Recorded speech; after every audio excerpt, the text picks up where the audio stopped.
शफीक साहब ने मुझे कहा कि ये टेबल साफ कर दो। शफीक साहब की उम्र तकरीबन 40 साल थी। इनकी बीवी, जो कि बीनक में काम करती थी, घर में बिल्कुल अकेली थी। उनके बेटे, जो कि कॉलेज पढ़ते थे, कॉलेज जा चुके थे। शफीक साहब, जो कि एक दुकान पर काम कर रहे थे, आज घर पर ही थे। उन्होंने मुझे बुलाया और कहा कि ये टेबल साफ कर दो। मैं जैसे ही टेबल साफ करने के लिए आई, मेरे कपड़े गीले थे, क्योंकि मैंने अभी कपड़े धुए थे और बहुत कुछ नजर आ रहा था। वो बड़े गौर से मेरी तरफ देख रहे थे, क्योंकि टेबल बिल्कुल शफीक साहब के पास था। मैं जैसे ही टेबल साफ करने के लिए झुकी तो उन्होंने अपना हाथ बढ़ाकर मेरा हाथ पकड़ लिया। मुझे काफ़ी अजीब लगा। मैंने कहा कि अंकल, ये आप क्या कर रहे हैं? क्योंकि अभी तक मेरी शादी नहीं हुई थी। मेरे घर वालों ने मुझे मजबूरी उस घर में काम करने को कहा था। मैं तो बहुत ज़्यादा परेशान हो गई। मैंने कभी भी नहीं सोचा था कि शफीक अंकल इस तरह मेरा हाथ पकड़ लेंगे। मैंने अपना हाथ छुड़ाने की कोशिश की और कहा कि अंकल, ये क्या कर रहे हैं? क्योंकि मेरी उम्र तकरीबन 15 साल थी। क्योंकि इस तरह का मैंने कभी भी कोई काम नहीं किया था। ये अब मेरे लिए काफ़ी अजीब था। मैं काफ़ी दिन से उस घर में आती थी, काम करके चली जाती थी। हर महीने वक्त पर तनख्वाह भी मिल जाती थी। मालकिन बहुत ही अच्छी थी और शफीक अंकल भी काफ़ी अच्छे तरीके से बात करते थे। आज मुझे नहीं पता था कि शफीक अंकल को क्या हो गया था। मैंने कहा कि ये आप क्या कर रहे हैं? उन्होंने बिल्कुल मुझे अपने पास बैठने को कहा। जब हाथ पकड़कर मुझे अपने पास बैठाया तो मुझे काफ़ी अजीब लग रहा था। उन्होंने कहा कि तुम बहुत ही प्यारी हो, बहुत ही खूबसूरत हो। उनका एक हाथ मेरे कंधे पर था। मुझे काफ़ी अजीब लग रहा था। इस घर में और कोई भी मौजूद नहीं था।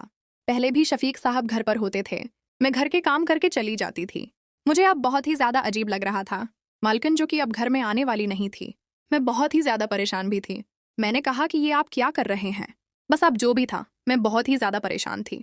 मुझसे ये सब कुछ कैसे हो पाएगा? लेकिन मेरे जिस्म में जैसे करंट दौड़ रहा था। थोड़ी देर के बाद उन्होंने अपनी जेब से 10,000 रुपए निकाले और कहा कि ये पैसे रख लो। मुझे काफ़ी अजीब लग रहा था, लेकिन ज़रूरियात को पूरा करने के लिए जब भी मैं घर से पैसे मांगती थी तो मुझे घर वाले पैसे नहीं देते थे। मुझे भी अब पैसों की ज़रूरत होती थी और मैं भी उनके बारे में सोचने लगी। मुझे पता था कि 10,000 के बदले वो क्या चाहते हैं। इससे पहले मैंने कभी भी कोई काम नहीं किया था और न ही कभी ऐसा कोई खेल खेला था। मेरे लिए ये काफ़ी अजीब बात थी। स्पीक अंकल ने कहा कि इस बारे में तुम किसी को भी कुछ नहीं बताओगी। मैं और तुम जो भी खेल खेलेंगे, इस बारे में तुम कभी भी किसी को कुछ नहीं बताओगी। मैंने हामिद सर हिला दिया। मैंने कहा कि शफीक अंकल, मैंने कभी भी ऐसा कोई काम नहीं किया। मुझे उस खेल में परेशानी होगी। नहीं, तुम्हें किसी किस्म की कोई परेशानी नहीं होने वाली। मैं अब उनकी बात मान चुकी थी। अब इन्होंने मुझे खेलने को कहा। जब इन्होंने हिस्से की तरफ इशारा किया तो मुझे काफ़ी अजीब लग रहा था, क्योंकि मुझे पता था कि ये सही तौर पर मुझसे नहीं खेला जाएगा। कैसे ये सब कुछ करूंगी? मैं बिल्कुल उनके पाँव के पास बैठ गई, क्योंकि उन्होंने मुझे बैठने को इशारा किया तो मैं अब उनकी बात तो मान चुकी थी। जो भी है, मुझे अब उनकी बात तो माननी ही थी। थोड़ी देर के बाद काफ़ी अच्छे तरीके से उन्होंने मुझे खेलने को कहा। मुझे काफ़ी अजीब ज़रूर लग रहा था। मुझे समझ नहीं आ रही थी, लेकिन जब उन्होंने अपने मोबाइल से एक छोटी सी वीडियो दिखाई तो कहा कि उस तरह तुम्हें खेलना है। मैं अब उसी हिसाब से खेलने लगी। अब जैसे ही मैंने खेलना शुरू किया, मुझे पता था कि अब जब तक उनका काम मुकम्मल नहीं होगा तब तक मुझे यहाँ से वो नहीं जाने देंगे। इसलिए मैं काफ़ी अच्छे तरीके से खेलकर साबित करना चाहती थी कि ये खेल मुकम्मल हो जाएगा। थोड़ी देर के बाद मैं काफ़ी अच्छे तरीके से खेल रही थी, लेकिन उन्होंने मुझे मना कर दिया। मुझे समझ आ चुकी थी कि वो कहीं थक ना जाएं। उन्होंने मुझे अच्छी सी पोजीशन बनाने को कहा। मैं पोजीशन बनाकर उसे दे चुकी थी। अब मुझे समझ नहीं आ रही थी कि क्या होगा। क्या ये सब कुछ मुझसे हो पाएगा या नहीं? डर बहुत ज़्यादा लग रहा था। थोड़ी देर के बाद उन्होंने काफ़ी अच्छे तरीके से खेलने की कोशिश की, लेकिन सही तौर पर हो ही नहीं पाया, क्योंकि मैं अपनी पोजीशन में नहीं थी। मैंने बिल्कुल पोजीशन छोड़ दी थी, बिल्कुल साइड पर हो गई। उन्होंने कहा कि तुम ऐसे ही डर रही हो तो सही। एक बार फिर मैं उनके पास आ गई।